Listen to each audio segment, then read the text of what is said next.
জামাই ষষ্ঠীতে প্রচুর খাওয়া দাওয়া আর অনেক আনন্দ করলাম। তাহলে চলো প্রথম থেকে তোমাদের সাথে সবটা শেয়ার করি। প্রথমেই আমার বাপের বাড়ি মন্দিরে পুজো দিয়ে দিয়েছিলাম, সেটাই তোমাদেরকে একটু দর্শন করিয়ে দিলাম। আর এইদিকে দেখো সবাই মিলে রান্না তোড়জোড় করছে, আর আমিও কিন্তু একটু হাত লাগিয়েছিলাম, সেটার ভিডিও করা হয়নি। আর এখানে দেখো ছোট মামি ভেতরে রান্না করছে, আর এটা হচ্ছে আমার মাসি মেশো, এটা আমার বড় মা। আর এই বছর কিন্তু জামা ষষ্ঠীটা হয়েছিল আমার বাপের বাড়িতে, নাহলে প্রত্যেক বছর জামা ষষ্ঠী আমার মামার বাড়িতেই হয়। এখানে দেখো বর চলে এসেছে, তাই একটু বলছিলাম একটু হাই করো। আর এখানে দেখো আমার বোনরাও চলে এসেছে। আমার বোনরা বলতে আমার মামার 2 মেয়ে এসেছিল আর মাসির 1 মেয়ে এসেছিল। সবাইকে একসাথে লাইন ধরে বসেই জামা ষষ্ঠী করা হয়। একটা জিনিস লক্ষ্য করলে দেখতে পারবে, এখানে কিন্তু যে যেই শাড়িটা দিয়েছে সেই শাড়িটা পরেই বড় মামি আর ছোট মামি হচ্ছে সবাইকে ফোঁটা দিয়েছে। আর তোমাদেরকে তো বলাই হয়নি, মেনুতে কিন্তু অনেক কিছুই ছিল, ফল মিষ্টি তো ছিলই, আর ছিল লুচি তরকারি, আর মেন কোর্সে কিন্তু অনেক কিছু ছিল। 5 রকমের ভাজা, চিকেন, মাটন, মাছ, চাটনি, পাঁপড়, মিষ্টি, দই। আর তোমরা জামা ষষ্ঠী কেমন ভাবে কাটালে সেটা কিন্তু অবশ্যই আমার সাথে শেয়ার করবে কমেন্টের মাধ্যমে। বাকিটা আসছে নেক্সট পার্টে, স্টে টিউন গাইস, বাই।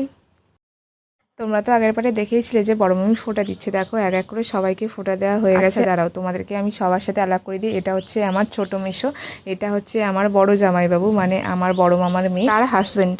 তারপরে রয়েছে আমার বর, তারপরে রয়েছে আমার ছোট মামার মেয়ে মানে মিতার বর, তারপরে রয়েছে আমার মেজো মাসির মেয়ে মানে রিয়ার বর।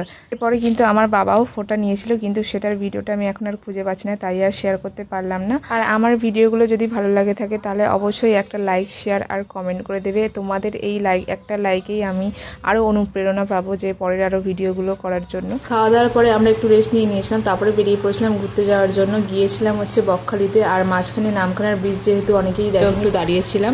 আর এই দেখো আমি আমার মামির কাঁধে হাত দিয়ে যাচ্ছি, বাকিরা সবাই দেখো আস্তে আস্তে করে আসছে। আর ছোট্ট গাড়ি ভাড়া করা হয়েছিল যেহেতু আমরা অনেকজনই আছি। এরপর কি করলাম সেটা দেখতে হলে অবশ্যই আমার ভিডিওগুলোকে দেখতে হবে, তার জন্য স্টে টিউন গাইস, বাই।